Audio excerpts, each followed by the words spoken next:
What is your earliest memory of prayer? Was it saying grace around the dinner table?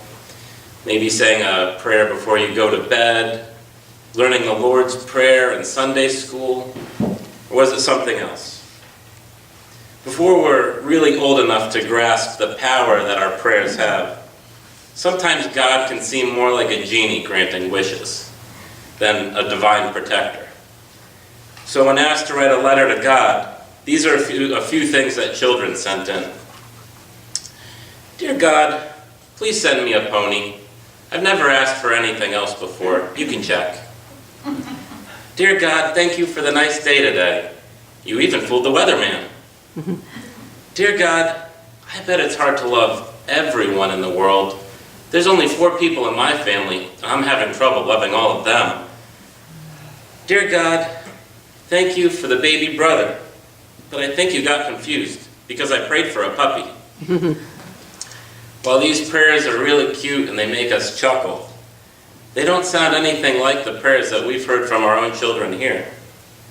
They've prayed to comfort family after the death of a relative, to support a parent or guardian who's looking for a job, to watch over a community reeling from the death of a classmate. These are grown-up prayers. So what causes a shift like that? Well, for one, once a month, our kids join us for the second half of worship when we have Communion Sunday. And they get to participate in communion with us. And during these services, they witness the other members around them asking for help in whatever life has thrown their way. And then we all gather and say, Lord, in your mercy, hear our prayers. In this moment, we're allowing ourselves to become vulnerable and telling God, we need your help.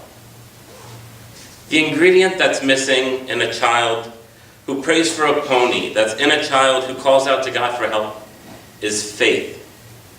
Faith is caught, not taught. Caught, not taught.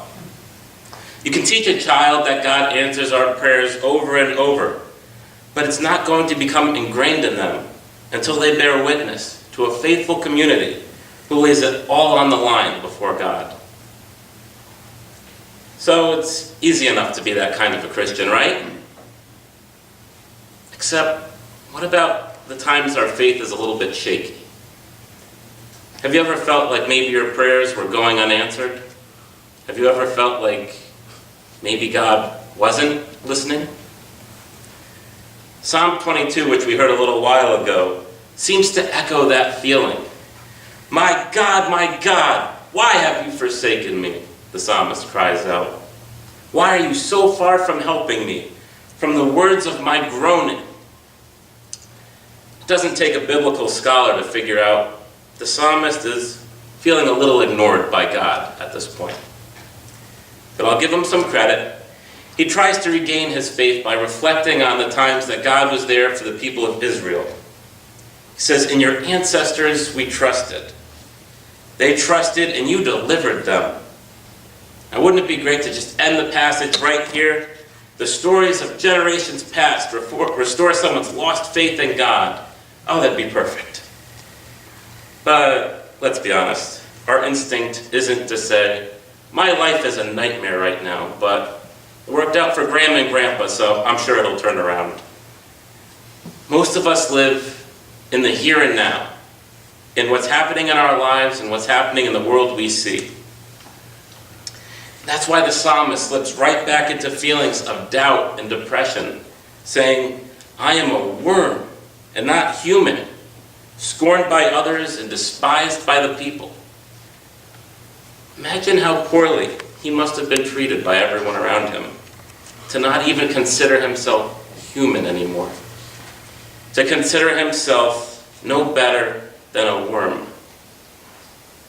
Often the Psalms use images of animals to describe our enemies. And here the psalmist says he's surrounded by bulls. Have you ever found yourself facing bulls? Or let me rephrase that. Have you ever found yourself facing bullies? October is National Bullying Awareness Month.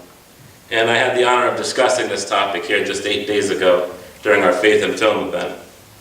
We watched the film A Girl Like Her, which revolves around the attempted suicide of a young girl named Jessica, who has also been bullied, mocked, and tormented.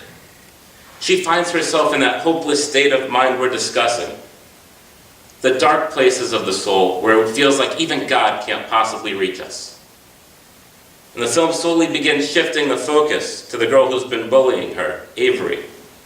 She's pretty and popular, and the same group of friends are always by her side. But behind the scenes we see that life isn't so great for Avery. Her family argues, they belittle one another. Avery has no control over this area of her life. And so her bullying comes as a result of needing some sort of control, even if it's at Jessica's expense. Bullies are not born, they're created. The director of the film, Amy Weber, said, "Our country is so divided right now. We don't embrace each other. We're afraid of each other. We put each other down. We make people feel small who are different than us. And then we expect our children to rise above us and treat their peers nicely." Just like we can positively influence kids and children by showing them our lives of prayer and devotion, we can teach them dangerous behaviors as well. When I was younger, there was a period in my life that I was shaped by negative behavior. In middle school, I had 2 friends I'd hang out with. When I was one-on-one with either of them, we'd laugh, we'd play games, we had a great time. Life was great. But when the 3 of us were together, it became them against me. They'd tease me, make jokes at my expense, and all I could think was, what did I do to make them act this way? What's wrong with me? What am I doing wrong? And eventually this started to break down my self-esteem until I felt like, well, a worm. There were positive influences in my life, but they weren't enough. I was focused on these 2 boys and figuring out what I needed to do to make the torture stop. And then it hit me. Nobody's picking on them. Maybe if I act more like them, no one will pick on me. And it worked. I found that if I bullied someone else before they bullied me, the focus would just shift to the other person, and I'd be left alone. The problem is, even when I stopped hanging out with these guys after high school and all that, I didn't feel the need to bully, but the problem had evolved into something else. Subconsciously, I began changing my personality depending on who I was around. I figured surely people wouldn't tease me if I was the person that they liked, that the person they wanted me to be, right?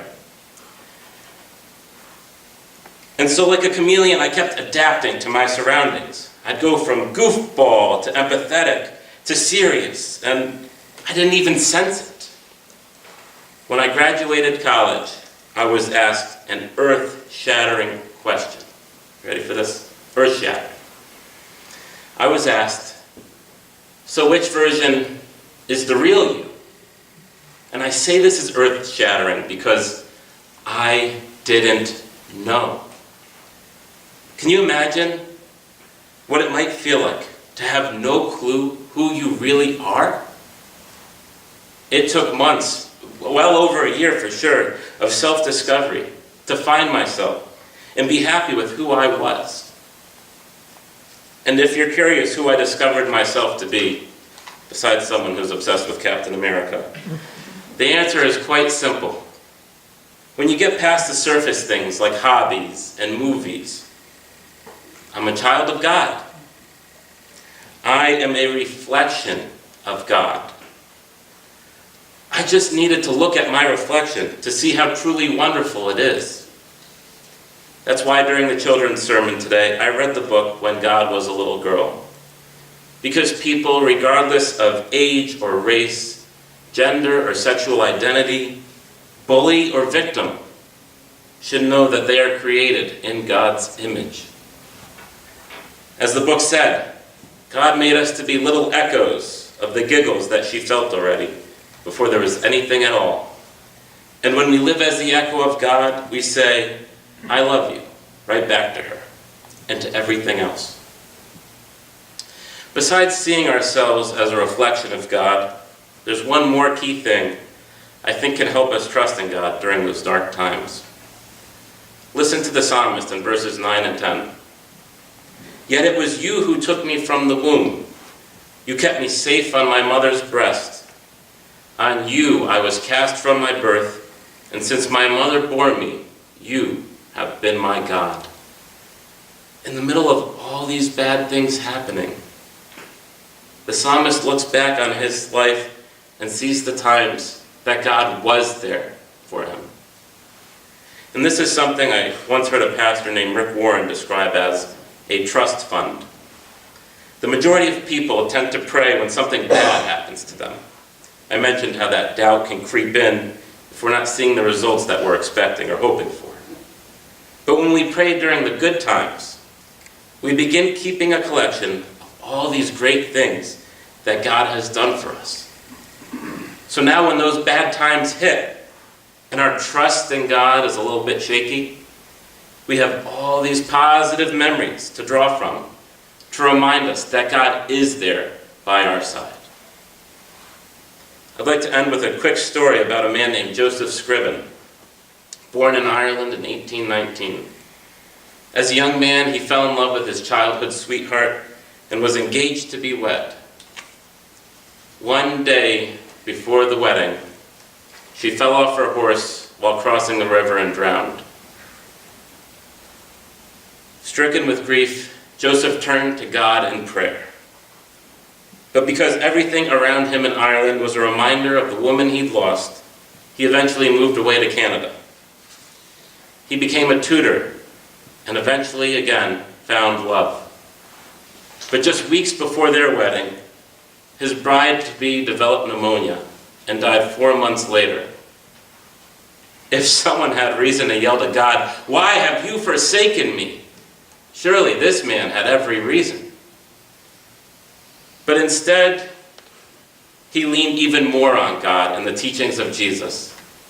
Joseph took a vow of poverty and for years helped only the people who had no way of helping themselves, refusing to take any payment for his services. Years later, when his mother in Ireland became ill, he didn't have the funds to visit her. So instead he wrote to her about the incredible relationship he had developed with Jesus, despite all that happened to him.